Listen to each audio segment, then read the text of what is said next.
Hello guys, welcome back again sa ating YouTube channel, no, The Action Man. Una sa lahat, big love shoutout po sa lahat ng mga kakamping at sa mga hindi man mga kakamping.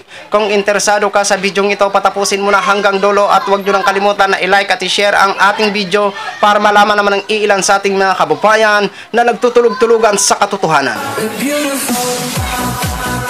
So muli naman nagbabalik ang nag-iisa nyong host na si The Action Man para magbigay ng komentaryo at reaction sa mga mainit ng issue ng bayan.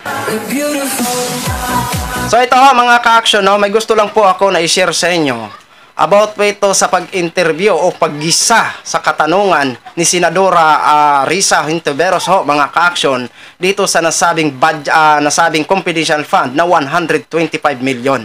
Makikita nyo po sa mukha ni Vice President Sara Duterte na habang nagtatanong at habang sumasagot itong tagapagsalita siguro ni Sara, ito naman si Sara parang hindi mapakali sa kanyang upuan.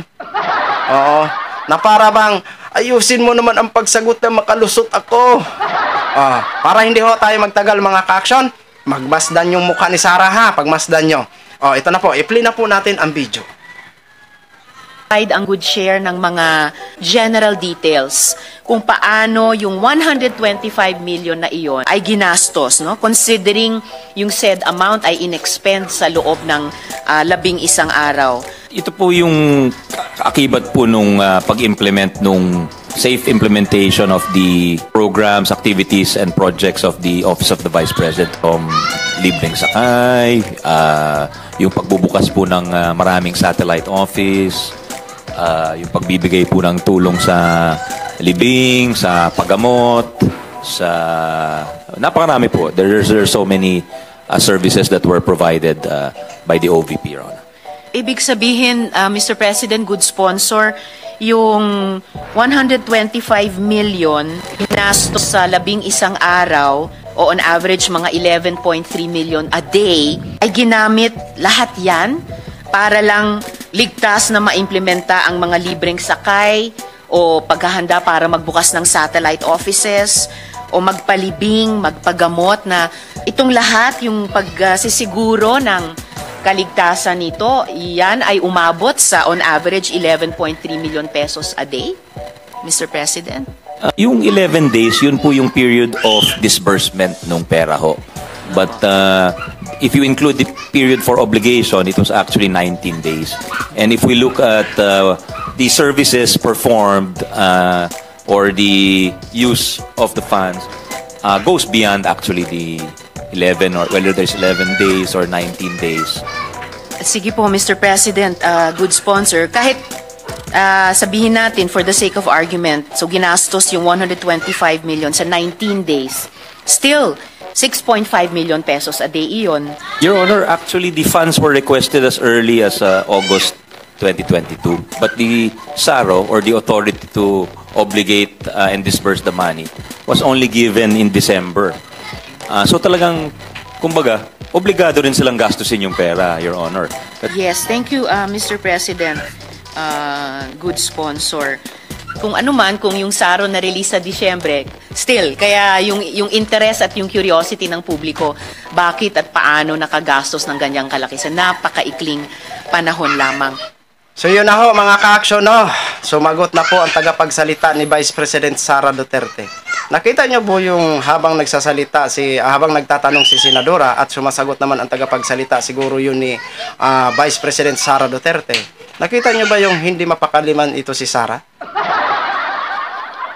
Di ba? Okay, sabihin na natin na yung mga nabanggit sa tagapagsalita ni Sara, napunta daw doon yung nasabing 125 million.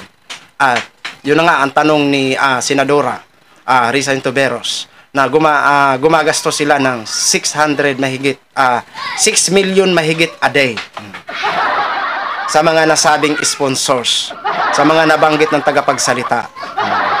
Ang tanong ho namin dito naman, ang tanong ho natin dito, nasaan yung resibo? Kasi alam ko ang libreng sakay na yan, panahon pa ng papa niya yan.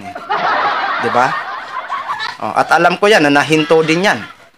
Before yata na bumaba sa pwesto si Digong or nasa pwesto pa si Digong nun. Basta, natigil po yan bago umupo itong dalawa na bago umupo ang Si Bongbong Marcos at saka si Sara. Okay. At saka take note, ang libreng sakay hindi nationwide yan, ha? At may ano lang po yan, may areas lang po hanggang saan lang ho sila. Hindi po yan sabi na door to door, oy.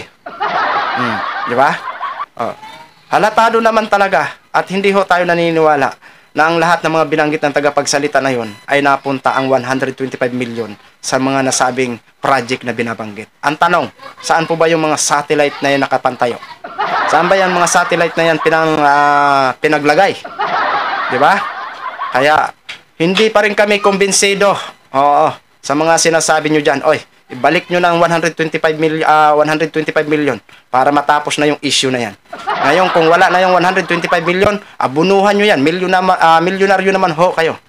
So yun lang ho mga ka-action, mga kakamping Pinoy, ginshare ko lang ho sa inyo. Maraming salamat po sa lahat nating mga viewers, Luzon, Visayas at Mindanao all over the world. Ako po ang inyong lingkod, si The Action Man. Have a good day, everyone. Beautiful.